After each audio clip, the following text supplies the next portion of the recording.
Today we're going to be discussing different economic ideologies, different approaches to ways that a civilization, society should be governed, specifically from the lens of economics. So personally, the main three that people think of probably are capitalism, socialism, and communism. And I feel like typically, would you say that socialism and communism are like conflated with one another? They're kind of just what's not capitalism, right? Exactly. It's usually considered a counterpart. Right. Okay. Yeah, so before we get into discussing this in full, I think it's important to define them because I think these words are thrown around a lot in society. I already have them, so. Amazing. They're thrown around a lot in society, and if you just use words, like sometimes I think the definition, the understanding, the colloquial understanding of a word can get distorted. I think that happens a lot in society nowadays, honestly, and it's obviously not good because that way, if we don't have the same understanding of a word when we use it, then how can we expect to like communicate clearly and effectively? You know, if I say red and you say red and it means different things to us, then we're never gonna be able to reach a common ground. So enough rambling. So capitalism. Capitalism can be defined as, and this is from Google, an economic and political system in which a country's trade and industry are controlled by private owners for profit rather than by the state.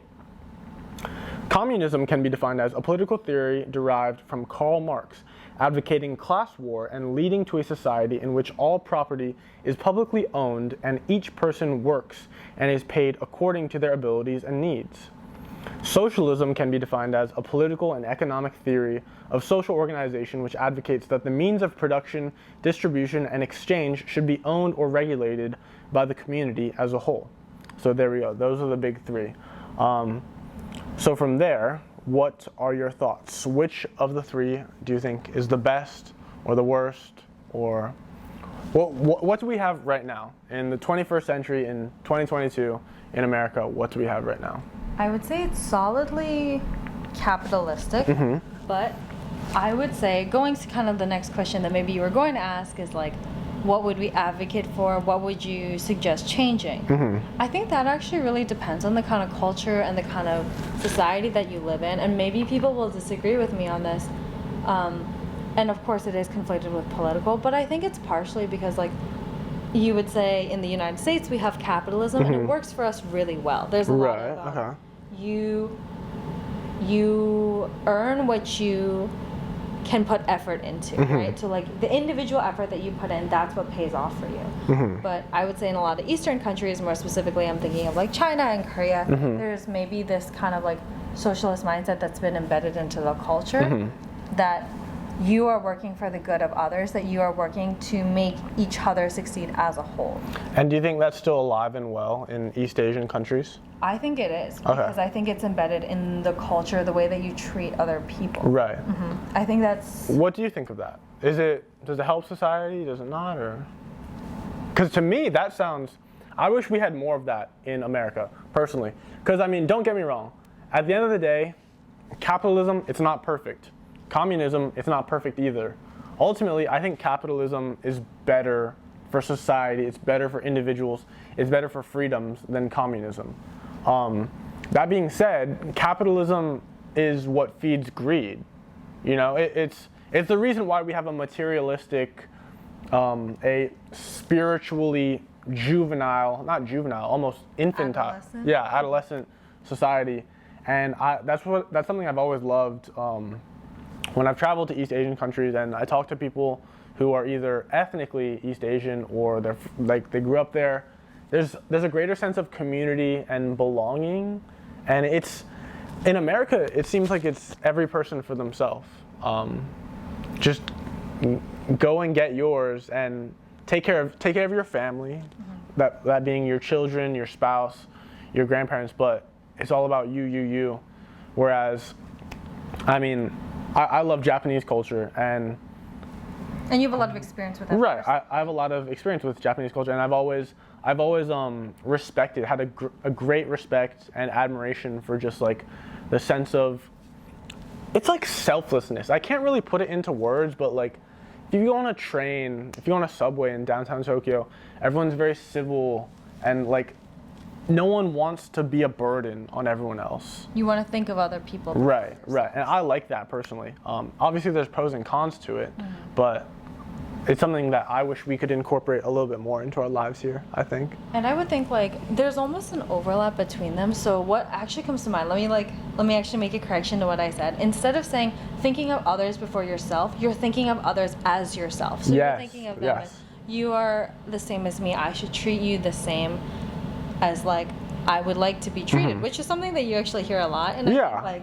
no, that's what irks me, because we say it a lot in America, but like it's one thing to say it, it's another thing to do it. Treat others as you'd like to be treated. Right, yeah. It's the golden rule, right? Treat others the way that you want to be treated. So I mean, so what's wrong with capitalism? What would you say? Like, I mean, what can we see with our own eyes is unfolding in society right as we speak within the past half century? Do you want me to answer first? I mean, I kind of have some things I can touch on. Well, I mean, especially in the pandemic, in the wake of the pandemic, we've seen more wealth inequality. And in the book we're reading by Thomas Sowell, Discrimination and Disparities. Yeah, Discrimination and Disparities. There's a quote, like one of the first quotes in the book is just saying, like, in no society have all individuals and populations developed or succeeded to the same degree. You know, people talk about wealth disparity, and typically there's a negative connotation with it. But we have to realize, like, that's just regular. That's just the way that life works. Like, I guess it's a harsh reality, but the truth is, talent, skills, gifts, all of these things are important.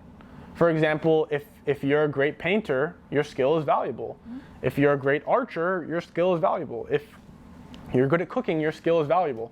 If you don't have many skills, like I'm not even trying to sound harsh, like if you can't do anything, unfortunately, the truth is, like, you're probably not going to make much money. You're probably not going to have much career success or be acknowledged by society. That's nothing against you. It's just, if you want to succeed and maybe accrue more wealth, you need to develop skills for yourself. Maybe you were fortunate enough to be born with talents, but maybe you just have to work harder for it. And I think that's good. I mean, meritocracy is good, in my opinion. We ought to reward those who excel, who work hard and work towards a goal in order to better themselves and ideally better society, right? Okay. So let me jump in here and add on to that. I would say that is both the best and the worst part of capitalism, right? This meritocracy idea. You have to be deserving of everything that you earn, which means that even for people who are deserving, right? So let's say, I don't know, who would you consider to be the most successful person in the United States? Well, you won't like my answer. I mean, success, different people define success in different ways. How about just financially? Yes, okay, financially successful. We can talk about Jeff Bezos. We can talk about Elon Musk. Elon Musk, I mean, he's kind of Canadian. He's kind of South African. He's kind of American. But let's just keep it simple with Jeff Bezos. He's very materially wealthy. So let's talk about Jeff Bezos then, right? Jeff Bezos, obviously well known as the founder of Amazon. He's done a lot of great things for, I would say, not just the United States, but like the world. Right. Okay. He's found a lot of ways of transforming business and industry, and particularly online commerce, in a way that no one has ever seen before. At the same time, you have this idea that, like, even the most successful man in the world, or in the United States, I should say, he has to prove it. He has to continually prove, I am capable of innovating. I'm continually capable of being better than what I currently am, even though he's already done things. I'm actually not of that mindset. Really? Okay, well, let's hear it. I don't think he needs to just work and grind himself into the ground, because, I mean, okay, he created Amazon, and Amazon has kind of changed the world. I think that's good enough. It's good enough for us, but is it good enough for him? I don't think it would be. But I don't think I should judge him personally. Or, like, I'll judge you if you're immoral. But like, dude, like, if you created Amazon, I can say, clap to that. That's fantastic.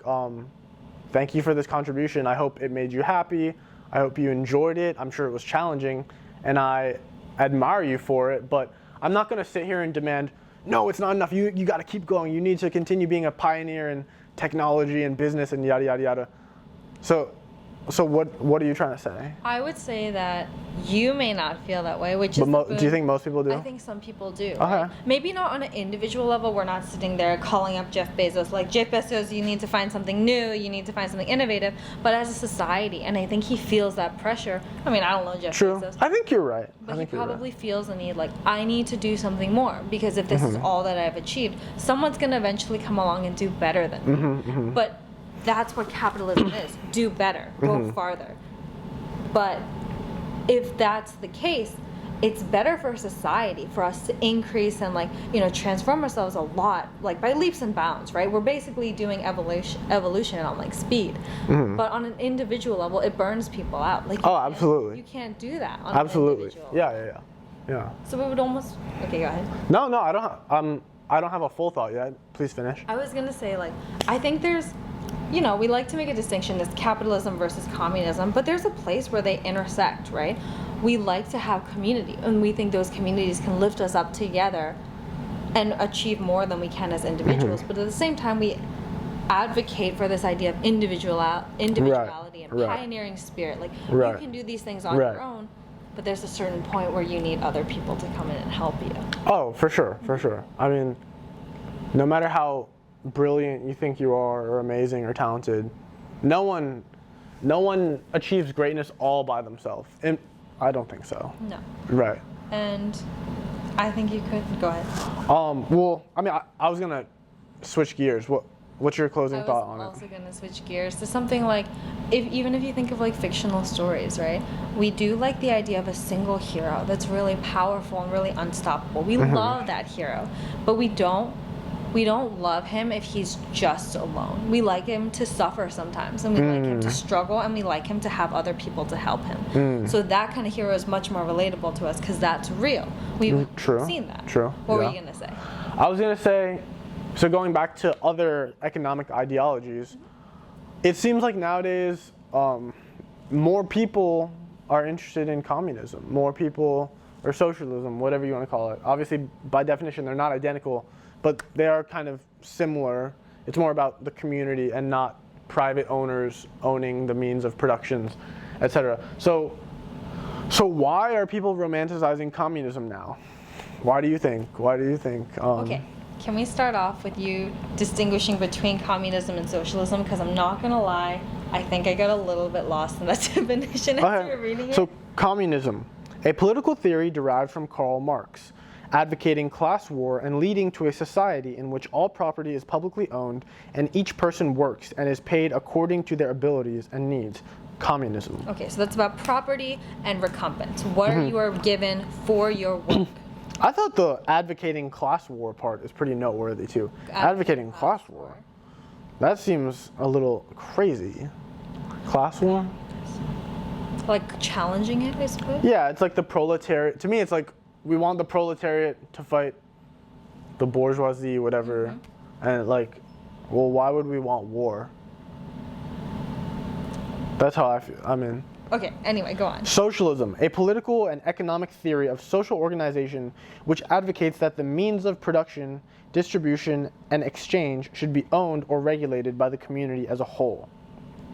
Okay, so a little different. I guess you're right. The communism part focuses more on class difference. So in terms of class difference, I mean, the only time really that you can advocate for war is if you're saying like, I'm on one side or the other, or you think like it's important to challenge, like have that challenge, that competition in there. Right. Yeah. Yeah. What was your original question? My original question is why are more people inclined to embrace communism nowadays or socialism? I have my answer. You have your theory? Yeah. Go ahead. I think we're living in a post-capitalistic age. It's materialism and it's misery that's fueled by materialism. And I think people are sick of it. That is to say, if we look at the 1%, the wealthy, whatever you want to call them, the 1%, I think people need to realize that if just because you're not in the 1%, that doesn't mean you're not wealthy. As in, like, I would consider anyone in like the top 20% to be wealthy. Obviously, it depends on how you define wealthy, but that's my personal take. That being said, it seems like nowadays there's so much animosity towards the wealthy. Because maybe it's because people are envious of the wealthy. Maybe they're envious of the security that they have, that the wealthy have. Maybe people are envious, not envious, maybe people are... They harbor bad feelings. Yes, towards the wealthy because they feel oppressed by them. Or they feel as though the wealthy don't care about everyone else lower in society, if that's how I'm going to describe it. So... Do you kind of see what I'm saying? I mean, you hear the term eat the rich, and when I hear the term eat the rich, I'm kind of just like, It implies that the rich are oppressing everyone. Is that true? I don't think it's true, personally. Do you think it's true? I certainly think some people, I guess in that 1%, very wealthy individuals, the way that the power, the control they have on society, it can shape institutions in such ways that it might ultimately damage those who are less wealthy, who are maybe struggling, less financially secure. But I don't think... It's malevolently designed. Correct. I don't think it's nefarious or malicious, as some people might be inclined to think. That's my personal take. So building off of that, yeah, maybe you could say that like people... or at least younger generations, some generations, seem to think that communism is a way of avoiding that question entirely. If you don't have an upper class, or if you're always on the same side that you're challenging the upper class, then no one is the enemy. Right. But realistically speaking, I don't think that that's possible. You can't have a society where there is no enemy. That's not the way that we work. Yeah. No, we're very primitive creatures. We don't like to think of ourselves as it, but we are. And we hate to admit it, but capitalism works because it's competition. We know that someone is out there to get us, or someone is out there doing better than us. So because we know that, we're like, okay, then I'll work harder. I'll do better. I'll do more than what they can achieve. I think people need to differentiate, or they need to separate wealth from success or respect. That is to say, so something I don't like about capitalism is we respect the wealthy, the successful more. You know, like what's the thing? It's like people always talk about, oh, you should treat the janitor the same way you treat the CEO. And to me, that's inherently anti-capitalistic, kind of, in terms of behavior at least. Because generally, like, I can't speak for everyone, but I feel like through the lens of the average person in society, it's like, oh, the CEO is successful and they have more power, and thus we should be more respectful and defer to them. Whereas, like, you see the janitor and it's like, oh, it's a freaking janitor. Like, it's like so give them no second thought. Can I offer an alternative to that? Which is, I have a few friends who are in like the medical industry, both some who are pursuing career paths as doctors and some who are pursuing career paths as nurses. And both of them agree that you should always be nice to the nurse as a patient. And I asked them why, and they said... As a patient? As a patient. Okay, if you're as a the patient, you should always be nice to the nurse. The doctor doesn't really matter. The nurse is very important. I was like, why? And they said, because the nurse sees you every day. The nurse is the person who's taking care of you. They've seen a lot of patients, and they know best. Interesting. So even though the doctor has that prestige, you know, you think, oh, doctor, they have a degree, they're very like well studied, and they have all of that education. They say, realistically speaking, that's the person that knows more. And even doctors, at least smart doctors, defer to that, and they know that to be true. Interesting. That's interesting. That's cool. I never knew that. It makes a lot of sense. Yeah. Huh. That's cool.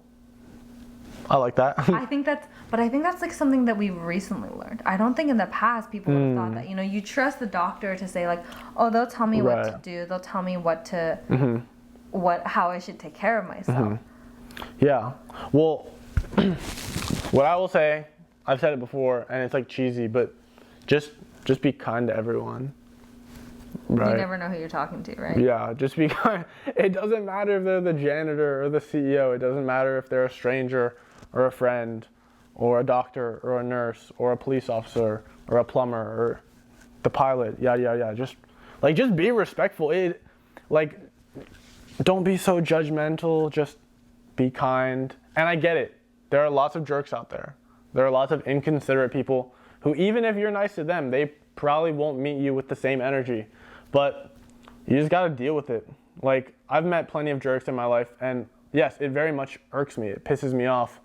But there's nothing you can do about it, unfortunately. Just Well, and I would say, like, there's nothing, I think, wrong with not... no, you can just say it. Just say it. Judging, for example, for looking at someone like, oh, this person's acting a certain way or they're doing this because of that, but you can't let it affect your actions. If you want to act a certain way, then you shouldn't let their behavior or your judgments cloud your actions because you've already decided what you're going to be like, Right. how you're going to treat others. Yeah. So it shouldn't change that. Yeah.